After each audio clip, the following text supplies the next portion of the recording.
आपका स्वागत है हमारे चैनल पर। आज हम आपको बताएंगे वो बड़ी खबरें जो अक्सर आपसे छुपाई जाती हैं। लेकिन वीडियो शुरू करने से पहले हमारे चैनल को सब्सक्राइब कर लीजिए और वीडियो को लाइक करना मत भूलिए, क्योंकि यहाँ सच कभी नहीं छुपाया जाता।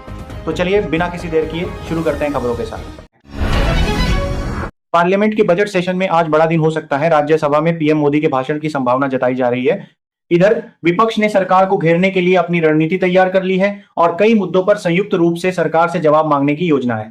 सदन में आज तीखी बहस और राजनीतिक टकराव देखने को मिल सकता है। सुरक्षा और मीडिया व्यवस्था को भी बढ़ा दिया गया है। अब इन्हीं तरफ अगली खबर, पूर्व सेना प्रमुख जनरल एम नरवणे की किताब को लेकर सियासत गर्मा गई है। किताब में किए गए कुछ खुलासों पर विपक्ष ने सरकार को घेरने की तैयारी शुरू कर दी है। राजनीतिक गलियारों में चर्चा है कि विपक्ष इस मुद्दे को संसद और सार्वजनिक बहस दोनों जगह उठाने का प्लान बना रहा है। सरकार की तरफ से फिलहाल कोई औपचारिक प्रतिक्रिया नहीं आई है। विवाद बढ़ने से मामले पर और भी बयान सामने आने की उम्मीद है। अगली खबर, आज की टॉप न्यूज में 3 बड़ी खबरें शामिल हैं। गृह मंत्री अमित शाह आज जम्मू कश्मीर के दौरे पर पहुंच रहे हैं, जहां वे सुरक्षा इंतजामों और विकास परियोजनाओं की समीक्षा करेंगे। दूसरी बड़ी खबर, अब में बड़ा प्रशासनिक फेरबदल किया गया है, जिसमें कई जिलों के डीएम और एसपी बदल दिए गए हैं। उधर पहाड़ों में हिमपात और बारिश के कारण मौसम फिर बिगड़ गया है। पर्यटन स्थलों पर चेतावनी जारी कर दी गई है। अगली खबर, तेल की बढ़ती कीमतों के बीच एक बड़ी जानकारी सामने आई है। एसबीआई की ताजा रिपोर्ट के मुताबिक अगर भारत वेनेजुएला से कच्चा तेल खरीदना शुरू करता है तो देश सालाना करीब 27-81 करोड़ रुपए बचा सकता है। रिपोर्ट में कहा गया है कि वेनेजुएला का डिस्काउंटेड क्रूड भारत के लिए गेम चेंजर साबित हो सकता है। फिलहाल सरकार इस विकल्प पर गहराई से विचार कर रही है। अगली खबर, देश की रक्षा तैयारियों से जुड़ी एक बड़ी खबर, सरकार एमका प्रोजेक्ट की कमान अब निजी सेक्टर को देने की तैयारी में है। माना जा रहा है कि इससे नौकरशाही की धीमी प्रक्रिया खत्म होगी और फाइटर जेट समय पर तैयार हो सकेंगे। रक्षा विशेषज्ञों का कहना है अगर ये मॉडल सफल हुआ तो भारतीय नौसेना को उन्नत लड़ाकू विमान तय समय सीमा में मिलने का रास्ता साफ हो जाएगा। अगली खबर, कांग्रेस में राहुल गांधी और रवनीत सिंह बिट्टू के बीच चल रहे विवाद पर अब पार्टी के 6 सांसदों ने खुलकर प्रतिक्रिया दी है। नेताओं का कहना है कि मुद्दे को बेवजह तूल दिया जा रहा है और दोनों नेताओं के बीच मतभेद पार्टी की अंदरूनी प्रक्रिया का हिस्सा है। उन्होंने साफ किया कि सिख समुदाय को लेकर किसी भी तरह की गलतफहमी पैदा करना राजनीतिक तौर पर गलत है। कांग्रेस नेतृत्व जल्द स्थिति सामान्य करने में जुट गया है। अगली खबर, रेयर अर्थ मटेरियल की कमी से जूझ रही ऑटो इंडस्ट्री के लिए क्रिसिल की ताजा रिपोर्ट राहत लेकर आई है। रिपोर्ट के मुताबिक 2026-27 में ई दोपहिया की बिक्री में करीब 18% तक की तेज उछाल संभव है। विश्लेषकों का कहना है कि सप्लाई चेन सुधरते ही इलेक्ट्रिक टू व्हीलर मार्केट दोबारा ट्रैक पर लौटेगा। कंपनियों ने भी नई मांग को देखते हुए प्रोडक्शन बढ़ाने की तैयारी शुरू कर दी है। अगली खबर, भारत अमेरिका व्यापार समझौते पर बातचीत तेज है, लेकिन सरकार ने साफ संकेत दिए हैं कि कृषि और डेयरी सेक्टर के हितों से कोई समझौता नहीं होगा। विशेषज्ञों का कहना है कि ये 2 सेक्टर करोड़ों किसानों और छोटे उत्पादकों की रीढ़ है। ऐसे में बाजार खोलने से घरेलू उद्योग पर दबाव बढ़ सकता है। यही वजह है कि भारत संवेदनशील क्षेत्रों में अतिरिक्त सावधानी बरत रहा है। समझौते में संतुलन बनाना दोनों देशों के लिए बड़ी चुनौती माना जा रहा है। अगली खबर,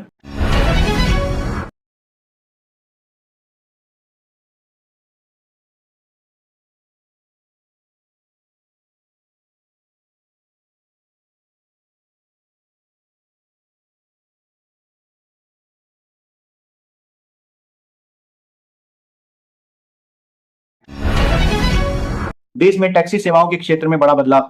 भारत टैक्सी की सेवाएं आज से औपचारिक रूप से शुरू हो गई, जिससे किफायती और सुरक्षित यात्रा विकल्प बढ़ने की उम्मीद है।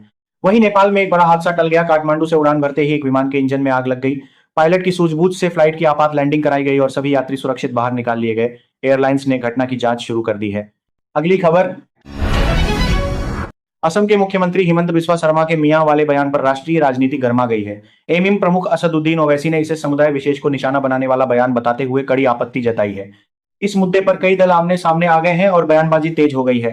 राजनीतिक विशेषज्ञों का कहना है कि आगामी चुनावी माहौल में ऐसे मुद्दे बहस को और गर्म कर सकते हैं। अगली खबर, भारत अमेरिका रक्षा साझेदारी में एक और बड़ा कदम। भारतीय नौसेना जल्द ही अमेरिका से 6 नए P-8 समुद्री गश्ती विमान खरीद सकती है। ये विमान पनडुब्बी रोधी युद्ध और समुद्री निगरानी में दुनिया के सबसे भरोसेमंद प्लेटफॉर्म माने जाते हैं। सौदा पूरा होने के बाद हिंद महासागर क्षेत्र में भारत की समुद्री सुरक्षा क्षमता और भी मजबूत होगी। नौसेना लंबे समय से इन एडवांस्ड एयरक्राफ्ट की संख्या बढ़ाने की मांग कर रही थी। अगली खबर, असम में ड्राइवर विवाद को लेकर सियासत तेज हो गई है। एमएम प्रमुख असदुद्दीन ओवैसी ने कहा कि जब ये लोग भारतीय नागरिक हैं तो उनके साथ भेदभाव जैसा व्यवहार क्यों।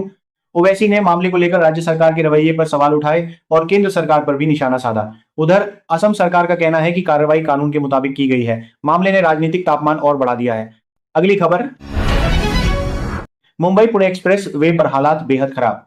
पिछले 30 घंटे से लगा भीषण जाम थमने का नाम नहीं ले रहा। सैकड़ों यात्री गाड़ियों में फंसे हैं और कई जगह पानी खाने की किल्लत की शिकायतें भी सामने आई हैं। ट्रैफिक पुलिस और प्रशासन ने राहत टीमें भेजी हैं। हालांकि भारी वाहन और खराब मौसम जाम को और बढ़ा रहे हैं। एक्सप्रेस वे पर स्थिति सामान्य करने के लिए लगातार प्रयास जारी है। एक साथ अरदास मंत्र से कोशिश करने के लिए प्रवेश करने के लिए भी। अगली खबर, राजनीति की भागदौड़ के बीच ज्योतिरादित्य सिंधिया का एक अलग ही रूप देखने को मिला। खाने की मेज पर बैठे सिंधिया अचानक डॉक्टर मोड में आ गए और लोगों को सेहत को लेकर खास सलाहें देते दिखाई दिए। उन्होंने बताया कि गलत खानपान और असंतुलित रूटीन सबसे बड़ा खतरा है, इसलिए संतुलित भोजन और नियमित एक्सरसाइज जरूरी है। उनका ये वीडियो सोशल मीडिया पर खूब चर्चा में है। अगली खबर, संसद में विपक्ष और सरकार के बीच टकराव बढ़ गया है। कांग्रेस ने आरोप लगाया कि नेता प्रतिपक्ष को बोलने ही नहीं दिया गया, तो प्रधानमंत्री जवाब कैसे देंगे। पार्टी ने कहा कि महत्वपूर्ण मुद्दों पर चर्चा को बार बार रोका जा रहा है, जिससे लोकतांत्रिक प्रक्रिया प्रभावित हो रही है। उधर सरकार ने विपक्ष के आरोपों को राजनीति से प्रेरित बताया है। संसद में आज भी माहौल गर्म रहने के आसार हैं। अगली खबर, मताधिकार को लेकर सुप्रीम कोर्ट की एक अहम टिप्पणी सामने आई है। अदालत ने कहा है कि किसी भी मतदाता को सिर्फ तकनीकी खामियों की वजह से वोट डालने के अधिकार से वंचित नहीं किया जाना चाहिए। कोर्ट ने यह भी साफ किया कि निर्वाचन प्रक्रिया पारदर्शी और सुगम होनी चाहिए, ताकि कोई भी नागरिक अपने अधिकार से पीछे न रह जाए। चुनाव आयोग से इस दिशा में ठोस कदम उठाने की उम्मीद जताई गई है। अगली खबर, असम की राजनीति एक बार फिर गर्मा गई है। कांग्रेस सांसद गौरव गोगोई के खिलाफ लगाए गए कथित पाकिस्तान लिंक आरोपों की जांच पर मुख्यमंत्री हेमंत बिस्वा शर्मा ने बड़ा बयान दिया है। उन्होंने कहा कि जांच में सिर्फ 1% बातें ही सच पाई गईं, बाकी आरोप टिक नहीं सके। सीएम ने साफ किया कि राज्य एजेंसियां तथ्यों के आधार पर ही आगे की कार्रवाई तय करेंगी। कांग्रेस ने इन आरोपों को शुरू से ही राजनीतिक बताया है। साथ ही आरोपी के। अगली खबर, अमेरिका और भारत के रिश्तों पर एक दिलचस्प रिपोर्ट सामने आई है। बताया जा रहा है कि एक कूटनीतिक बैठक में एनएसए अजीत डोभाल ने अमेरिकी विदेश मंत्री को दो टूक जवाब देते हुए कहा, भारत को डराने की कोशिश मत कीजिए, हम फैसले दबाव में नहीं लेते। रिपोर्ट्स के मुताबिक यह बयान ट्रंप प्रशासन के दौरान कड़े रुख का संकेत था। विशेषज्ञों का मानना है कि भारत ने उस दौर में भी रणनीतिक स्वतंत्रता की नीति पर कोई समझौता नहीं किया। अगली खबर,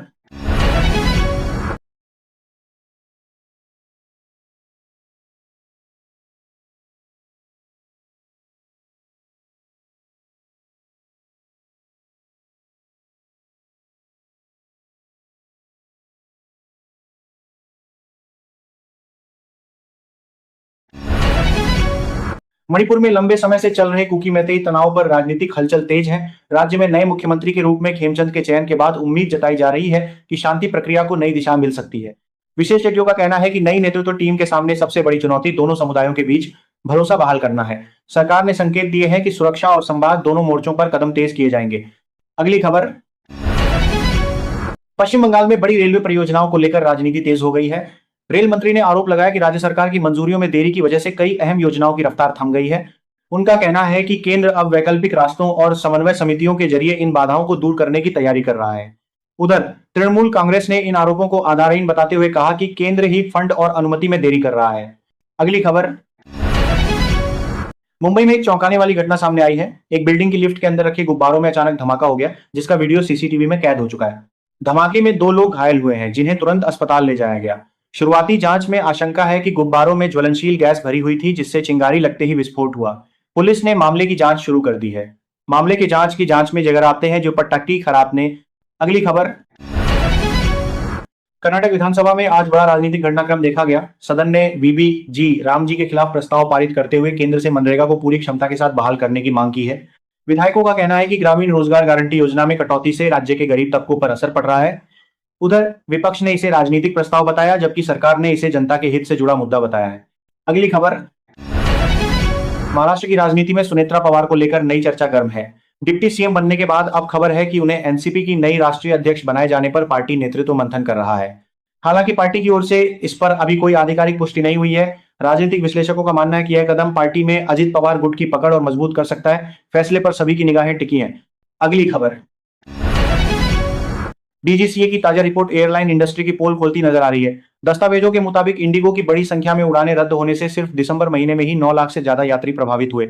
यात्रियों को देरी, कैंसिलेशन और री शेड्यूलिंग की भारी परेशानी झेलनी पड़ी। रिपोर्ट में स्टाफिंग और ऑपरेशनल प्लानिंग में खामियों की ओर इशारा किया गया है। डीजीसीए ने एयरलाइंस से स्थिति सुधारने के लिए ठोस प्लान मांगा है। अगली खबर, असम से बाल शोषण का एक गंभीर मामला सामने आया है। सीसीटीवी फुटेज में दिखाई दिया कि एक नाबालिग लड़की कमरे के बेड के बॉक्स से बाहर निकलती है, जबकि उसी समय ऊपर एक शख्स सो रहा था। घटना के उजागर होते ही पुलिस ने तुरंत जांच शुरू कर दी है और आरोपी को हिरासत में लेकर पूछताछ की जा रही है। अधिकारियों का कहना है कि मामला बेहद संवेदनशील है और इसे प्राथमिकता के साथ देखा जा रहा है। चाइल्ड प्रोटेक्शन टीमें भी जांच में शामिल है। अगली खबर, मुंबई पुणे एक्सप्रेसवे पर हालात बिगड़ते ही गए और अब जाम की लंबाई 25 किलोमीटर तक पहुंच गई है। गैस टैंकर के दुर्घटनाग्रस्त होने के बाद हाईवे को घंटों बंद रखना पड़ा, जिसके चलते हजारों लोग रास्ते में फंस गए। ट्रैफिक पुलिस और एनआई टीमें मौके पर मौजूद हैं और भारी वाहनों को डाइवर्ट किया जा रहा है। प्रशासन ने यात्रियों से वैकल्पिक रास्ते अपनाने की अपील की है, जबकि राहत कार्य तेज कर दिए गए हैं। अगली खबर, केंद्र सरकार के कर्मचारियों और पेंशनरों के लिए एक अहम अपडेट सामने आ रहा है। खबरों के मुताबिक इस महीने 2-3% डीए/डीआर बढ़ोतरी की घोषणा संभव है, लेकिन विश्लेषकों का कहना है कि 8 सीपीसी को लेकर देरी और महंगाई के मुकाबले मौजूदा बढ़ोतरी कम होने से करीब 49 लाख कर्मचारियों और 69 लाख पेंशनरों को वास्तविक आय में लगभग 10% तक वित्तीय दबाव झेलना पड़ सकता है। सरकार फिलहाल सभी पहलुओं की समीक्षा कर रही है। अगली खबर, लोकसभा में आज का सत्र अचानक तनावपूर्ण हो गया, जिसके चलते प्रधानमंत्री मोदी का निर्धारित संबोधन टालना पड़ा। भाजपा का दावा है कि विपक्षी महिला सांसद ट्रेजरी बेंच के पास बैनर लेकर पहुंच गईं, जिससे सदन की कार्यवाही बाधित हुई। विवाद बढ़ने पर स्पीकर ने व्यवस्था बनाए रखने के लिए कार्यवाही रोक दी। उधर विपक्ष का कहना है कि सरकार मुद्दों से बच रही है। सत्र में आज भी भारी हंगामे के आसार हैं। अगली खबर, पाकिस्तान ने एक बार फिर खेल को सियासत से दूर रखने की बात कही है, लेकिन बयानबाजी में भारत का नाम घसीटकर खुद ही राजनीतिक माहौल गर्म कर दिया। पीएम शहबाज शरीफ के ताजा बयान को विशेषज्ञ दोहरे रवैये के रूप में देख रहे हैं। एक तरफ पाकिस्तान अंतर्राष्ट्रीय मंचों पर स्पोर्ट्स और पॉलिटिक्स अलग कहता है, वहीं दूसरी तरफ भारत पर राजनीतिक वार करने से पीछे नहीं हटता। विश्लेषकों का मानना है कि इस बयान से पाकिस्तान की कूटनीतिक चाल एक बार फिर उजागर हुई है। अगली खबर, टी20 वर्ल्ड कप के बीच पाकिस्तान क्रिकेट को लेकर एक पुराना विवाद फिर गर्म हो गया है। पीसीबी के पूर्व अध्यक्ष रमीज राजा का वो वीडियो सोशल मीडिया पर वायरल है, जिसमें उन्होंने कहा था, पाकिस्तान क्रिकेट भारत के पैसों पर चलता है। इस बयान को लेकर फैंस और एक्सपर्ट्स के बीच बहस छिड़ गई है। कई लोग इसे सच मान रहे हैं तो कई इसका विरोध कर रहे हैं। विवाद बढ़ने के बाद पाकिस्तान बोर्ड ने अब तक कोई आधिकारिक प्रतिक्रिया नहीं दी है। अगली खबर, डब्ल्यूपीएल का फाइनल आज रोमांच से भरा होने वाला है। दिल्ली कैपिटल्स इस बार अपना खिताबी सूखा खत्म करने के लिए पूरी ताकत के साथ मैदान में उतरेगी। वहीं आरसीबी की नजरें दूसरी बार ट्रॉफी जीतने पर टिकी हैं और टीम का आत्मविश्वास भी चरम पर है। दोनों ही टीमों ने लीग में शानदार प्रदर्शन किया, इसलिए मुकाबला बेहद कड़ा रहने की उम्मीद है। क्रिकेट फैंस की निगाहें आज इसी जंग पर टिकी हैं। अगली खबर, बॉक्स ऑफिस पर बुधवार का दिन फिल्मों के लिए मिला जुला रहा। बॉर्डर 2 ने अपनी मजबूत पकड़ बनाए रखी, जबकि मर्दानी 3 इसकी रफ्तार के आगे कमजोर पड़ती दिखाई दी। दूसरी ओर मयसभा की कमाई बेहद धीमी रही और फिल्म बॉक्स ऑफिस पर संघर्ष करती नजर आई। ट्रेड रिपोर्ट्स के मुताबिक तीनों फिल्मों की बुधवार की कमाई उम्मीदों से कम रही, लेकिन बॉर्डर 2 अभी भी लीड बनाए हुए है। अगली खबर, बॉलीवुड एक्टर सनी देओल को लेकर केआरके का नया दावा चर्चा में है। केआरके ने कहा है कि 68 साल की उम्र में सनी देओल 1000 करोड़ रुपए तक कमा सकते हैं और 2026 उनका साल साबित होगा। दावा उनकी आने वाली फिल्मों, ब्रांड वैल्यू और हालिया सफलता के आधार पर किया गया है। हालांकि इंडस्ट्री एक्सपर्ट्स का मानना है कि वास्तविक आंकड़े प्रोजेक्ट्स की सफलता पर निर्भर करेंगे। सोशल मीडिया पर केआरके का बयान तेजी से वायरल है। अगली खबर,